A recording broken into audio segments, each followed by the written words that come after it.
காலையில் வீட்டு வேலைகள் எல்லாமே முடிச்சுட்டு பாப்பா வந்து ஸ்கூலுக்கு அனுப்பி விட்டாச்சுங்க. 9 மணிக்கு பாப்பாவோட வேன் வந்து வரும். வேனில் ஏற்றி விட்டு அதுக்கப்புறம் இங்கே தோட்டத்துக்கு வந்தாச்சுங்க. ஒரு அரை மணி நேரம் நடக்கிற மாதிரி வந்து இருக்கும். தோட்டம் வந்து கொஞ்சம் தூரம் தாங்க.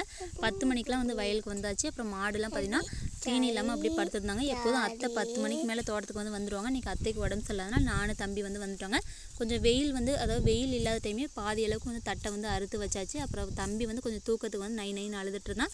அதனால் தூக்கட்டு கட்டி போட்டு சரி இவனை தூங்க வச்சுட்டு அதுக்கப்புறம் மற்ற வேலைகள்லாம் பார்த்துக்கலான்னு வந்து வந்தாச்சுங்க.